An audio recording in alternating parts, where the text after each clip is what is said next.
একেবারে কম তেলে কম সময়ে এভাবে স্বাস্থ্যকর জলখাবার বানিয়ে নিন, পেটও ভরবে আর মনও খুশি হয়ে যাবে। এর জন্য প্রথমেই নিয়ে নিয়েছি টমেটো।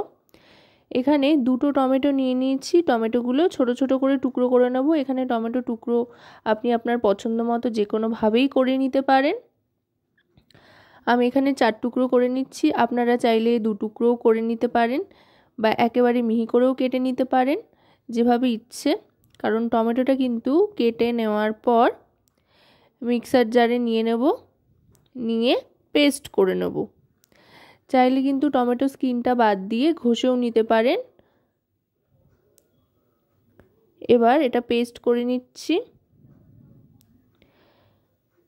টমেটো পেস্টের সময় চাইলে জল অ্যাড করতে পারেন, আবার না চাইলে জল নাও অ্যাড করতে পারেন। আমি সামান্য একটু জলে ব্যবহার করেছিলাম। তারপর টমেটোর যে পেস্টটা তৈরি করে নিয়েছি সেটা একটা মিক্সিং বোলের মধ্যে নিয়ে নিচ্ছি। দেখুন একেবারে স্মুথ একটা পেস্ট কিন্তু তৈরি হয়ে গিয়েছে। এবার এর মধ্যে দিয়ে দেব সুজি 1 বাটি পরিমাণে। এখানে কিন্তু শুধুই সুজি ব্যবহার করছি, আটা, ময়দা, চালের গুঁড়ো আর কোনো কিছুই কিন্তু ব্যবহার করছি না। শুধুমাত্র সুজি দিয়েই কিন্তু এই রেসিপিটা তৈরি হয়ে যাবে।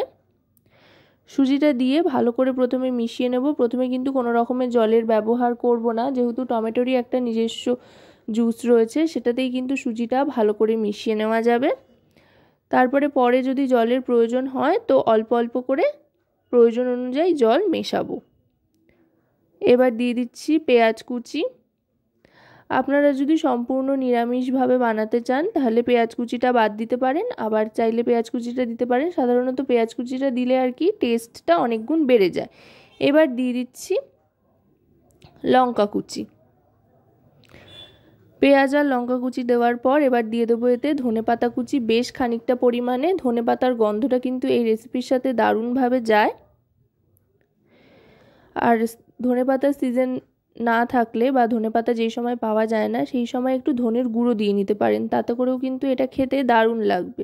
এবার দিয়ে দিলাম পরিমাণ মতো নুন আর চিনি। চিনিটা একটু বেশি দিচ্ছি, বড় চামচের 1 চামচ ভর্তি করে চিনি দিলাম।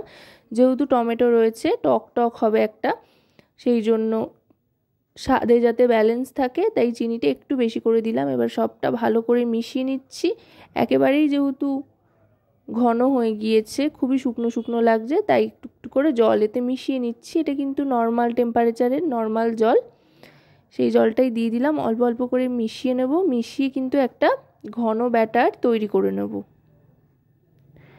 খুব একটা পাতলা ব্যাটার কিন্তু হবে না, একটু ঘন করে ব্যাটারটা তৈরি করে নিয়েছি।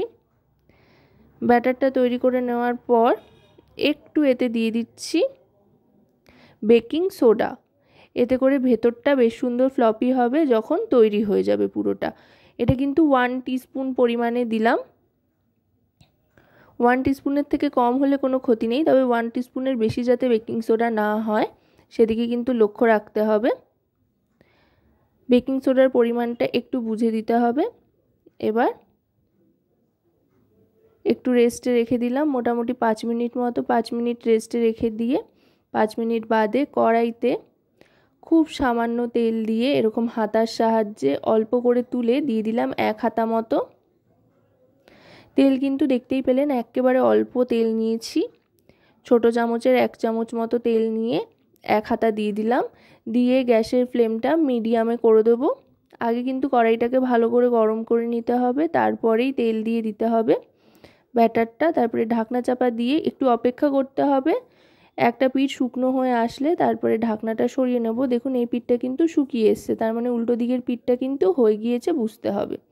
এবার আস্তে করে উল্টে দেব। অনেকটা কিন্তু প্যানকেকের মতো দেখতে হয়েছে। এবার এই পিঠটাও একটু সময় হাতে নিয়ে ভেজে নিতে হবে ঢাকনা চাপা দিয়ে। আরও 1 মিনিট মতো অপেক্ষা করতে হবে মিডিয়াম ফ্লেমে ঢাকনা চাপা দিয়ে। মোটামুটি 2 মিনিট লাগবে গোটাটা ভাজতে। এপিঠ 1 মিনিট ওপিঠ 1 মিনিট করে সময় নিয়ে আস্তে আস্তে একটু সময় হাতে নিয়ে ধীরে সুস্থে ভেজে নেব প্রত্যেকটা।